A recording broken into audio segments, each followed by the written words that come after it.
Tension, भागदौड़ भरी जिंदगी और दिन रात काम। मेट्रो सिटी में रहने वाले इंसानों की जिंदगी की डेफिनेशन आज यही रह गई है। ऐसे में खुद को थोड़ा सा रिलैक्स फील कराने के लिए लोग आजकल काफी हद तक शराब पे डिपेंड हो गए हैं, जिसके 2 घूंट अंदर जाते ही इंसान की सारी टेंशन और थकावट काफूर हो जाती है। लोग स्ट्रेस फ्री होने के लिए अकेले में या फिर अपने यार दोस्तों के साथ जाम से जाम टकराते हैं। शराब या फिर अंग्रेजी में कहें विस्की कांच के ग्लास में बर्फ के टुकड़ों के साथ मिलते ही अपना असर दिखाने लगती है। अब शायद सोच रहे होंगे कि हम शराब के बारे में इतनी बातें क्यों कर रहे हैं।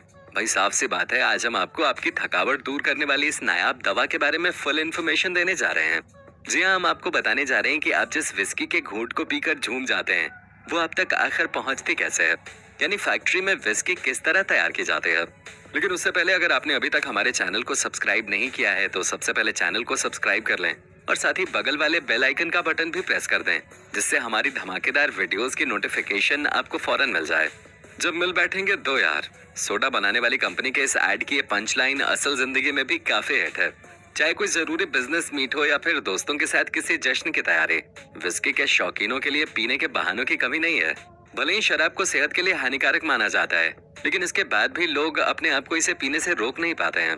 शराब की कई कैटेगरीज हैं, जैसे वाइन, विस्की और बियर। आपको ये जानकर हैरानी होगी कि दुनिया में शराब के सबसे ज्यादा बिकने वाले 25 ब्रांड्स में से 13 ब्रांड्स भारत के हैं। जी हाँ, फोर्ब्स की रिपोर्ट के मुताबिक दुनिया में 25 सबसे ज्यादा बिकने वाले विस्की ब्रांड्स में से 13 ब्रांड्स भारतीय हैं। इतना ही नहीं, सबसे ज्यादा बिकने वाले विस्की भी भारतीय कंपनियां ही बनाती हैं। इस रिपोर्ट के मुताबिक दुनिया में सबसे ज्यादा विस्की की खपत भारत में होती है। इस मामले में भारत के बाद अमेरिका, फ्रांस, जापान और यूके का नंबर आता है। आज दुनिया भर में इंसान की जिंदगी का इम्पोर्टेंट हिस्सा बन चुकी विस्की की हिस्ट्री पे अगर नजर डाली जाए तो ये बताना थोड़ा मुश्किल हो जाता है कि इसकी खोज किसने की थी, क्योंकि इतिहास में इसका कोई प्रूफ नहीं है। वैसे तो विस्की का इतिहास आयरलैंड और स्कॉटलैंड दोनों ही जगहों में मिलता है, क्योंकि दोनों देश इसकी उत्पत्ति का दावा करते हैं। लेकिन कीट हॉपकिंस ने अपनी किताब 99 ड्रम्स ऑफ विस्की में लिखा है कि दोनों ही देशों के पास इसका कोई निश्चित प्रमाण नहीं है, लेकिन कहा जाता है कि इसका आविष्कार चाइना में हुआ था। कुछ लोगों के मुताबिक विस्की की शुरुआत चाइनीज मंक्स ने की थी, जहां वो लोग इसे बनाने के लिए सड़े हुए अनाज का इस्तेमाल करते थे और इसका इस्तेमाल दवाई के तौर पे किया जाता था। लेकिन जब ये स्कॉटलैंड पहुंची तो लोगों ने इसे इतना पसंद किया कि इसे और भी स्वादिष्ट बनाने के लिए अलग अलग एक्सपेरिमेंट किए और तो और इसके लिए कई तरह के कानून भी बना दिए गए।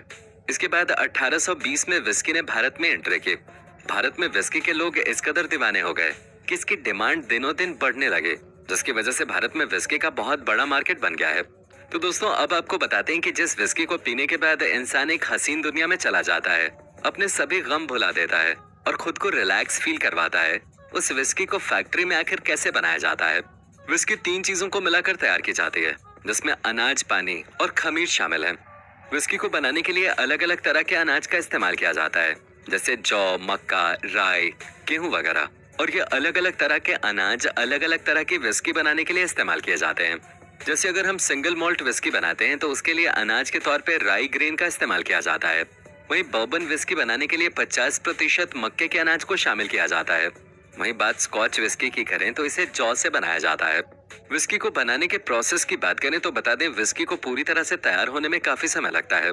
विस्की बनाने का सबसे पहला प्रोसेस होता है सिलेक्शन ऑफ ग्रेन्स, यानी कि सबसे पहले ये तय करना पड़ता है कि विस्की बनाने के लिए कौन सा अनाज लेना है। साथ ही पानी में कौन कौन से मिनरल्स होने चाहिए, इसका भी ध्यान रखा जाता है।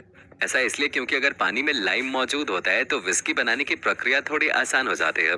और अनाज और पानी की क्वालिटी चेक करने के बाद अगली प्रक्रिया होती है मॉल्टिंग प्रोसेस, यानी कि एक ऐसा प्रोसेस जिसमें इस्तेमाल में आने वाले अनाज के एंजाइम्स को प्रोड्यूस किया जाता है। इसके लिए अनाज को एक बड़े से टैंक में पानी में भिगो लिया जाता है। भिगोने के बाद उसे दोबारा निकालकर सुखाया जाता है, क्योंकि इसी तरह से एंजाइम प्रोड्यूस किए जाते हैं। अब इस अनाज को ज्यादा सुखाने के लिए और उसमें स्मोकी टेस्ट लाने के लिए इसे कमरे में, जिसका टेम्परेचर 70 डिग्री होता है, वहां लाया जाता है। यहाँ कोयले के धुएं में इसे पूरी तरह सुखाया जाता है। इसके बाद अनाज को मैश किया जाता है, यानी कि अगला प्रोसेस मैशिंग होता है, जिसमें पूरी तरह से सूखे हुए अनाज को अलग अलग रेशियो में पीसने के लिए मिल में भेज दिया जाता है, जहां पर इसे अलग अलग लेवल पे पीसा जाता है। यानी कि 70% अनाज मोटा पिसा हुआ होता है और 20% पतला और 10% अनाज बिल्कुल आटे की तरह महीन पिसा जाता है। इसके बाद अलग अलग टेम्परेचर पे इसमें पानी मिक्स किया जाता है और इसके बाद इसे आपस में मैश किया जाता है। पानी मिलाने के बाद इस पूरे मिक्सचर का टेम्परेचर 40 से 80 डिग्री रखकर कुछ दिनों के लिए इसे ऐसे ही छोड़ दिया जाता है। अगर इसमें शुगर लेवल की बात करें तो इसमें 20 से 30% तक शुगर होते हैं। इसके बाद अगला स्टेप होता है फर्मेंटेशन प्रोसेस, और इस प्रोसेस को फर्मेंटेशन प्रोसेस इसलिए कहा जाता है क्योंकि इसमें यीस्ट यानी कि खमीर मिलाकर छोड़ देते हैं, जिससे कि इसमें मौजूद स्टार्च अपने को सॉल्युबल में चेंज करना शुरू कर देता है, और यहीं से शुरू हो जाता है अल्कोहल यानी कि शराब या फिर विस्की बनाने का असली सिलसिला यानी कि डिस्टिलेशन प्रोसेस। इस प्रोसेस के तहत फर्मेंटेड हो चुके लिक्विड को अलग करके निकाल लिया जाता है, जो एक तरह से कच्ची शराब या फिर रॉ अल्कोहल का रूप ले लेती है, जिसे अगर बिना डिस्टिलेशन के इस्तेमाल किया गया तो ये किसी जहर से कम नहीं होते हैं, क्योंकि इसमें एथेनॉल के साथ साथ जहरीला मेथनॉल भी मिला होता है, जो काफी हद तक जानलेवा साबित होता है। और इसलिए जरूरत पड़ती है इस लिक्विड में से एथेनॉल को अलग करने के, जिसके लिए बड़े बड़े कंटेनर्स का इस्तेमाल किया जाता है, जिसमें एथेनॉल 70 से 80 डिग्री पर इवेपोरेट होना शुरू हो जाते हैं और भाप बनकर ऊपर उठने लगते हैं।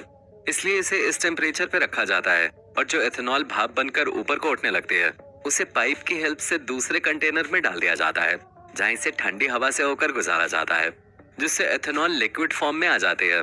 और इस प्रोसेस से जो लिक्विड निकाला जाता है उसे दोबारा चेक किया जाता है और देखा जाता है कि इसमें अल्कोहल का कितना परसेंटेज है। और अगर इसमें 40 से 60% तक अल्कोहल होता है तब तो ठीक है, लेकिन अगर ज्यादा होता है तो इसमें पानी मिलाकर उसे ओक की लकड़ी से बने बैरल में भर के रख देते हैं, और इन्हें उसी बैरल में भरा जाता है जिसे एक बार अंदर और बाहर से जलाया गया हो, क्योंकि ऐसा कहा जाता है कि विस्की को कम से कम 3 साल तक रखना चाहिए। लेकिन आजकल भारत और बाकी देशों में विस्की की खपत इतनी ज्यादा है कि इसे 3 साल तक रखकर इंतजार कर पाना बहुत मुश्किल हो जाता है। इसलिए कंपनियां विस्की की हाई डिमांड होने पर इसके डिस्टिलेशन प्रोसेस के बाद सीधा बोतलों में भर देती है और इसकी लेबलिंग करके मार्केट में भेज देती है। लेकिन आपको बता दें कि मार्केट में जो भी महंगी विस्की अवेलेबल होती है वो इसी तरह बैरल में भर के रखे जाते हैं, क्योंकि कहा जाता है कि जितनी पुरानी विस्की होती है टेस्ट भी उतना ही ज्यादा लाजवाब होता है। तो दोस्तों ये था आपकी और न जाने कितने लोगों की फेवरेट विस्की के बनने का पूरा प्रोसेस। वैसे विस्की को लेकर एक इंटरेस्टिंग बात बताते हैं।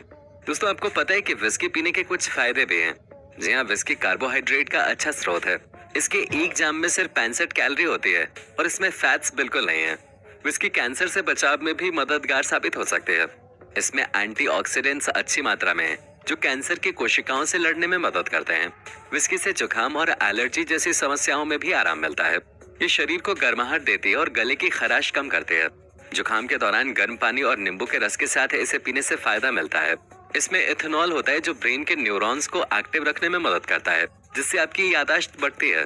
विस्की में कैलोरी, फैट्स और कोलेस्ट्रॉल न के बराबर होते हैं, इसलिए इसे पीने से आपका वेट भी कंट्रोल में रहता है। लेकिन ध्यान रखें, इसके फायदे तभी तक हैं जब तक आप इसे एक लिमिटेड अमाउंट मिलेंगे। तो दोस्तों उम्मीद करते हैं आज की वीडियो आपको पसंद आई होगी। तो जाते जाते आपकी फेवरेट विस्की कौन सी है कमेंट करके जरूर बताइए। तब तक के लिए बाय बाय।